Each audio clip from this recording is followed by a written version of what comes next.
speaking of stupid shit, we were talking about stupid shit. Here's some more stupid shit, and this is something that I really wanted to get you guys quick opinion on, because we saw, abhi news nikal kar aaya tha, we saw about the attacks that happened at the temple in KPK in Pakistan, and so recently I think news came that Supreme Court of Pakistan had ordered to start work on reconstruction of the temple in Karak in the next 2 weeks and submit a report.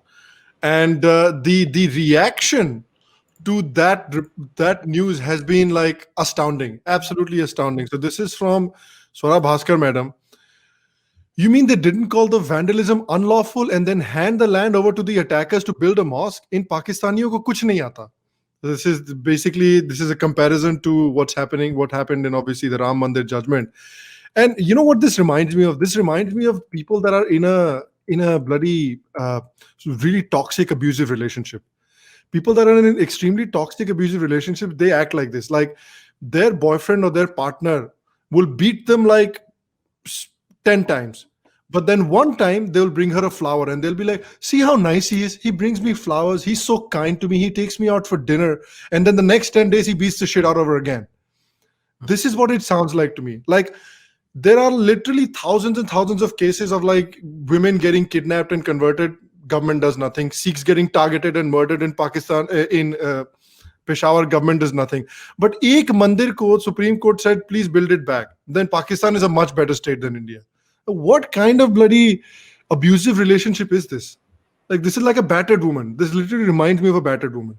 See, I have always told you in India there are only two kinds of Hindus. One are people who suffer from Stockholm syndrome, and one are people who suffer from post-traumatic stress disorder. Yeah. So Swara Bhaskar is someone who has Stockholm syndrome on steroids. Yeah. So Swara Bhaskar वही है. मगर just because you go.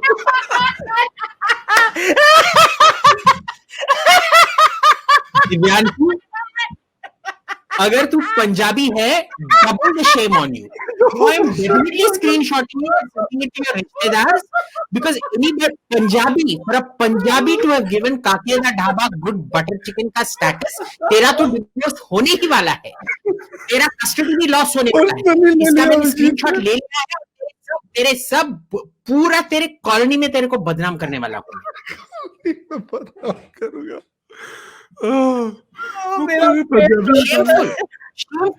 Punjabi to be saying this. You know, this has hurt the legacy of 300 years of Punjab. Punjabiyat has been destroyed by your तू बोल शाम मेरी हालत खराब हो गई. No. I'd rather Abhijit say something, because I said my piece. Like this literally, Abhijit, this literally reminds me of somebody who's in an extremely toxic, abusive relationship. Like 1,000 things you can do bad, no problem, but one thing you do nice, and suddenly you're the nicest person in the world again. Like how? First of all, let's be clear about two things. What we were looking at was a property dispute. That land wasn't owned by the people who had the mosque on it. Okay. So the question here is, tomorrow, if I go into Swara's house and decide to squat out there, is that legal or is that illegal? Yeah, it's illegal. It's illegal. So, first of all, you have an illegal structure on somebody else's property, and the property dispute is not in question. The property is owned by that, what was it? The akhada or whatever, na? So, once you are in private property, you can do what you want with your private property. Number one. Okay? Because then, if somebody has a puja room in their house and somebody decides that it is a public puja room, the house can't be turned into a public this thing, and people can't go around saying you can't do what you want in your own house. Yeah. Number one. Number two, what India did was exactly what the Pakistan Supreme Court did. There was a vandalism and demolition, and they said it reverts back to the original owner and the... Abhi kya hai, to extend Swara's logic, this must now go on in Kashi and Mathura as well. Yeah. And in 40,000 other places. The 200 plus temples in Kashmir. Exactly. Yeah. So this has happen. So I welcome Swara Bhaskar's comment. It's the first intelligent comment she's made in a very, very long time. I welcome it. I salute Swara. I don't know why people are going against her, but she is my hero. Yeah. I've decided to change my mind on her atrocious She's acting. my hero. Decided she's the best actress, and I want her to get Bharat Ratna. She has said what needs to be done. Pakistan se seekho. Yeah. All Exactly. illegal Restore all construction, destroyed all sites back to the vandalism must Hindus. be demolished and it must revert to original owner. Yes. 100%. All destroyed sites must be returned to the Swara Hindus. Bhaskar Swara के Bhaskar दुश्मन देश Zindabad. This is like a prime example, of we used to make a joke that for certain people, Modi hatred is turning into India hatred, and this is like a very good example of that. This is because you hate Modi so much that everything that India does is now has to be related to Modi, and so you have to hate everything that happens in India. Hate it so much that you'd much sooner support Pakistan, yeah, rogue failed state like Pakistan, than the bloody democratic country of India, where such a contentious issue as the Ram Mandir issue was decided not through violence, not through mass murder, but through the court of law. At the end of the day, decide to वैसे ही हुआ ना. Sham, can we put this on record? Anybody who, after going through the 1,000 pages of the Allahabad High Court or the later on Supreme Court judgment, which had basically included all the available evidence of the Allahabad High Court, if they have any doubt about whether there was a temple there or not, is just a pathetic human being. They're lying to I themselves. have no shame in putting this on record that if you cannot see evidence, you are too blinded by evidence.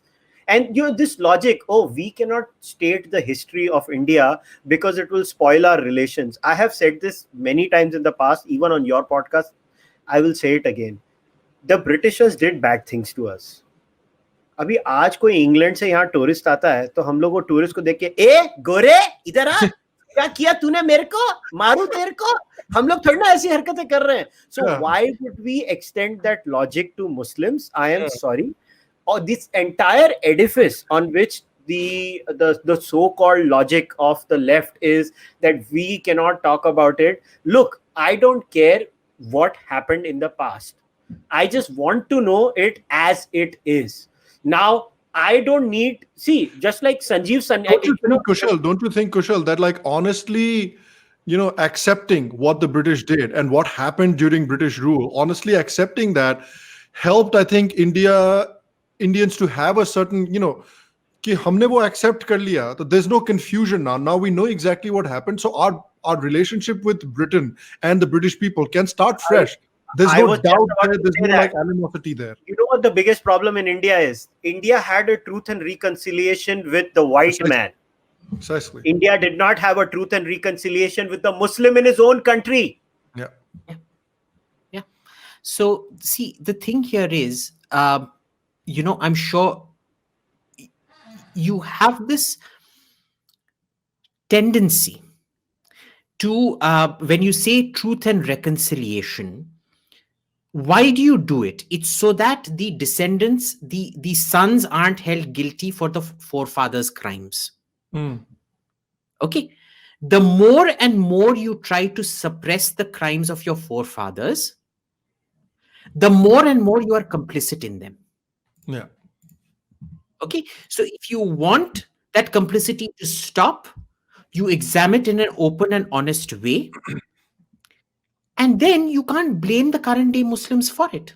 But the more and more you try to hide those crimes, you are becoming complicit in those crimes.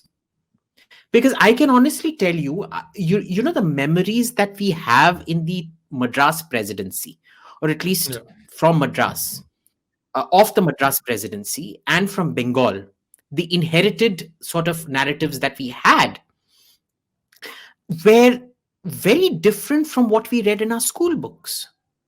Because people don't understand this, but Sirajud-Dowla was such a horrible, horrible tyrant that we viewed Robert Clive, for all his depravity, as a liberator. And this is something Kanchan Gupta has said over and over again. I don't think people realize how much of Bengali literature And that is the essence of Anandamath.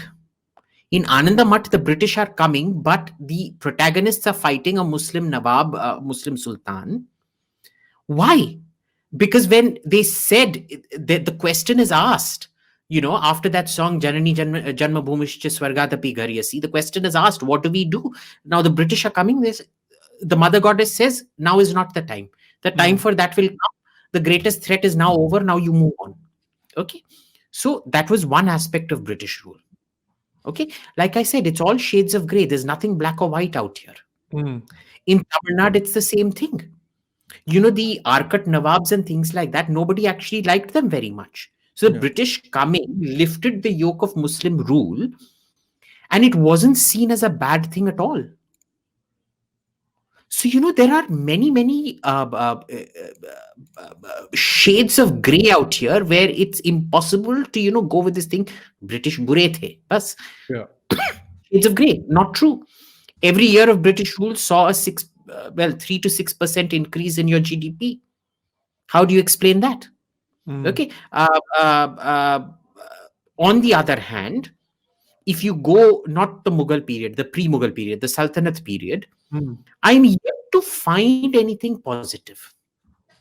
Because you go through the numismatic record, you go through the traditional history or anything like that, there is not one single inherited memory of anything positive happening at that point of time.